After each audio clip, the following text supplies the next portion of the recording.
Hello everyone, and welcome to War in Middle-earth, The War of the Ring, a multi-part series on the final and most important conflict of the Third Age, where new heroes would rise and old villains would fall. In this episode, we look at the first battle of the Fords of Isen, the beginning of Saruman's invasion of Rohan. With his father unresponsive due to the work of Grima Wormtongue, it is up to Prince Feodred to lead Rohan's defense. In the previous episode, we looked at the Hunt for the Ring, events that would eventually result in the One Ring arriving in Rivendell. On the 25th of October 3018, the Council of Elrond occurs, determining that the One Ring must be destroyed in the fires of Mount Doom. Exactly 2 months later, the Fellowship departs southwards from Rivendell.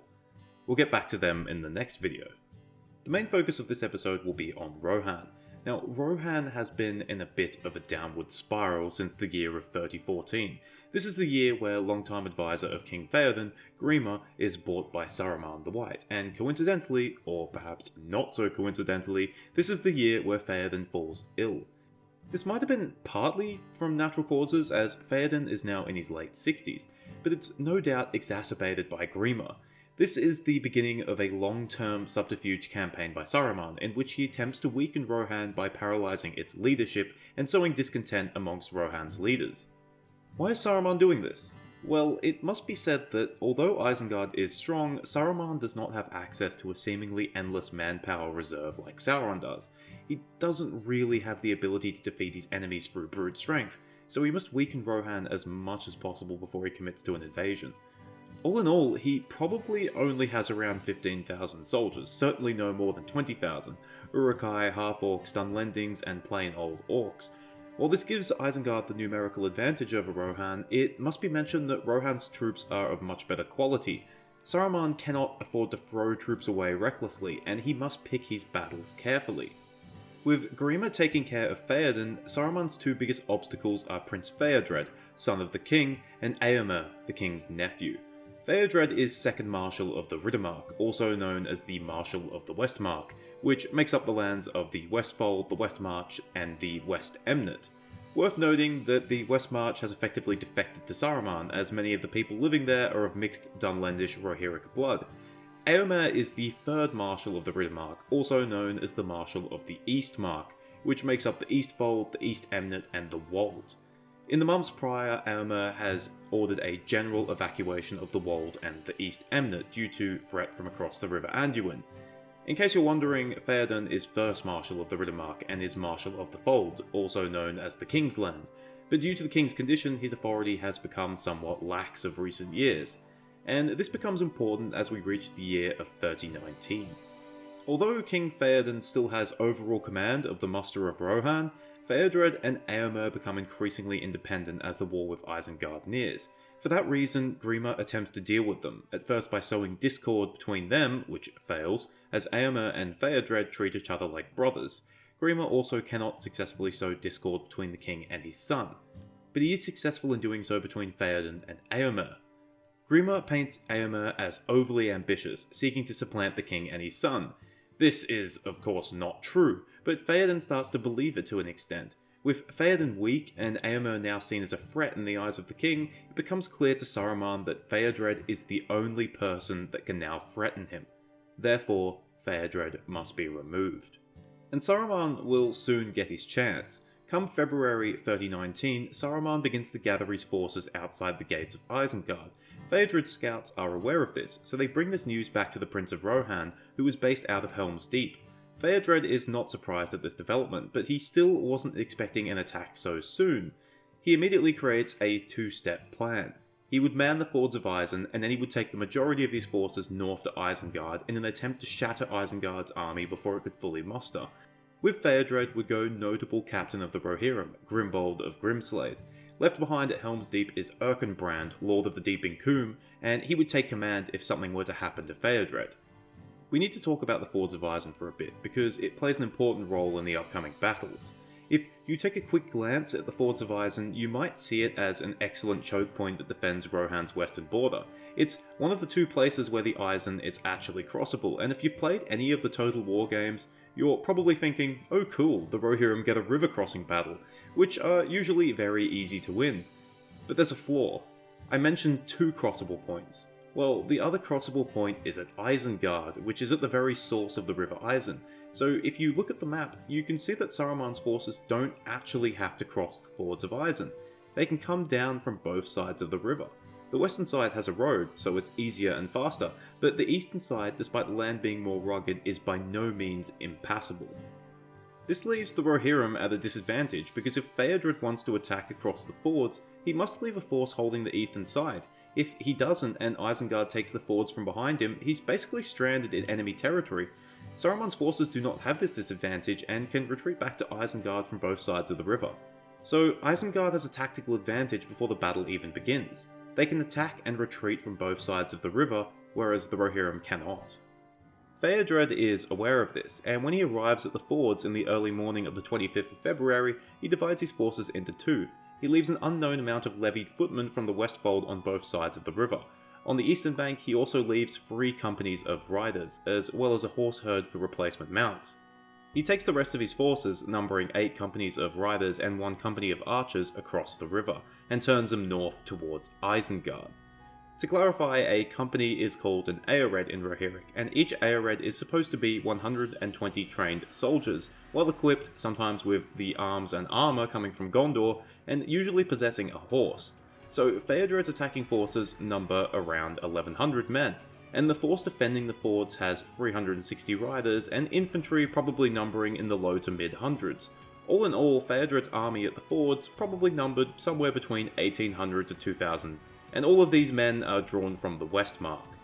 Unknown to Theodred, Isengard's forces are far larger than his scouts reported, and these forces are already moving south as Theodred is moving north. 20 miles north of the fords, Theodred smashes into Isengard's vanguard, causing great losses and scattering it. However, enemy resistance stiffens when he attempts to press northwards, and eventually he runs into fortified positions, trenches manned by pikemen prepared for the very assault that Theodred was attempting. Unable to move forward, Theodred and his lead company are brought to a standstill, and are in danger of being outflanked by fresh forces from Isengard moving down the western side of the road. Disaster is only avoided when the rest of his mounted companies arrive, driving back the Isengarders. This was not a setback for Isengard, as Theodred has overplayed his hand, and they were about to surprise him. The morning had been dim and misty, and in the cover of this mist, Isengard had sent forces down the eastern side of the river. A breeze coming from the west now dispersed this mist, and Theodred came to the grave realization that he had overextended, and although he could not see the strength nor the makeup of Isengard's eastern forces, he knew he had to retreat back to the fords with all haste. Theodred's well-trained riders are able to wheel around into a retreat with little further loss, but Isengard's commander orders his own troops to rapidly pursue, and the retreat is delayed several times. Theodred's force is finally free to retreat with haste when the rear guard under Grimbold turns and scatters the most eager of the pursuers. By the time Theodred finally returns to the fords, it is late in the afternoon. He gives Grimbold command of the western bank, and leaves him an extra 50 dismounted riders, while he himself takes position on a small island in the middle of the fords with his own dismounted company, to cover Grimbold if he is forced to retreat. The rest of his forces he sends across the river to strengthen the eastern garrison. But it's too late. Just at that moment, the vanguard of Saruman's eastern force arrives, made up of Orcish wolf riders and unlending horsemen. Behind them comes 2 battalions of Saruman's elite Uruks, heavily armed and well trained. Isengard's cavalry sweeps into the Rohirrim's horse herds, driving away or slaying the horses, causing chaos, and the Uruk battalions smash into the eastern garrison, sweeping it away in an instant. Theodred's force, which has only just gotten to the eastern bank, fights desperately for the possession of the fords, but are driven southwards along the line of the river and away from the fords. A large group of Isengarders break off and pursue them. With the eastern bank under his control, Isengard's commander deploys his reserves, ferocious half-orcs clad in mail and armed with axes. They immediately rush Theodred's island, surrounding it on all sides and driving Theodred's men backwards onto a low knoll on the island's centre. At that moment, Grimbold's garrison on the western ford is also attacked, but Grimbold's attention is entirely focused on the island, where his prince is now in grave danger. Gathering what few men he can, he crosses the river, and being a man of great strength and stature, he is able to cleave his way until he reaches Theodred's sides. Unfortunately, he arrives merely seconds too late, and just as he reaches the prince, Theodred is cut down by a large half-orc. Grimbold slays the half-orc immediately afterwards, but the damage has been done. With the battle going ill for the Rohirrim, Grimbold prepares himself for a desperate last stand. But suddenly, the sound of thundering hooves fills the air, and what appears to be a great host of horsemen emerge as black shadows against the darkening eastern sky. This is the arrival of Elfhelm, captain from the King's Land. Against orders, he gathered 4 companies of riders to answer Feodred's summons, and they have been hastening along the King's Road for the last few days. Elfhelm was originally planning on spending the night at Helm's Deep, but his scouts reported a sighting of 2 wolf riders near to the road. Seeing that as an ill omen, he instead decides to ride straight to the fords, and when he reached the last bend in the road, he began to come across wild horses and fugitives fleeing from the battle. He quickly orders his men to move at full pace, and they reach the fords, exhausted and too late to save Feodred, but in time to save the remaining Rohirrim defending it.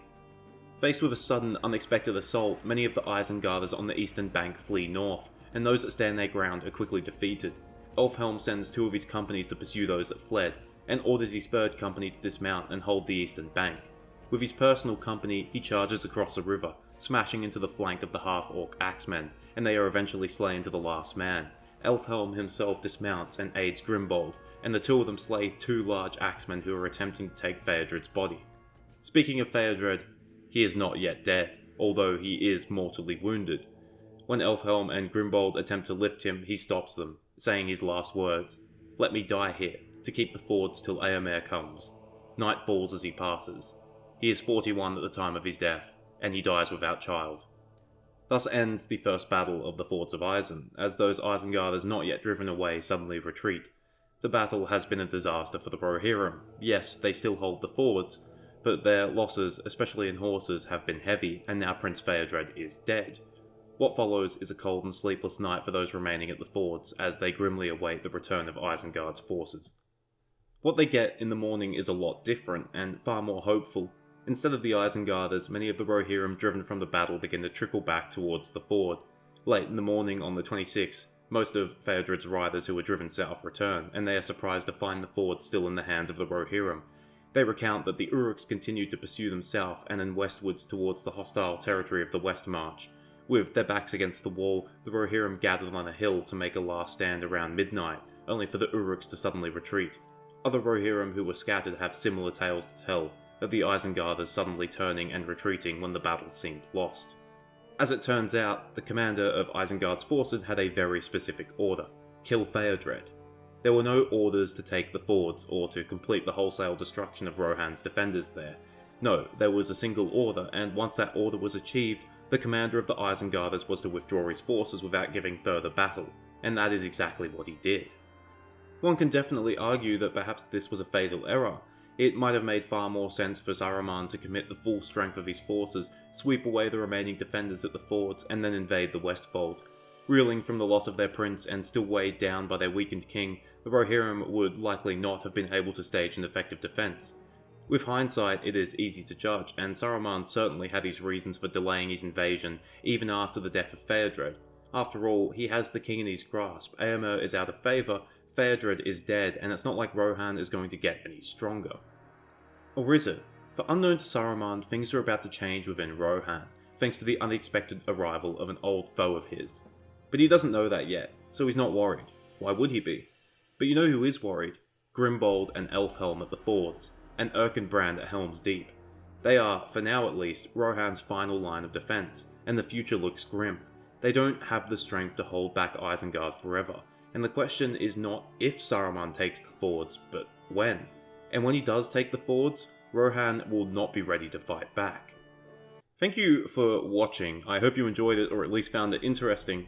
Real talk, when I first envisioned doing this series, this is the battle I was looking forward to the most, as it's my favourite battle in the War of the Ring, and possibly the entire Legendarium.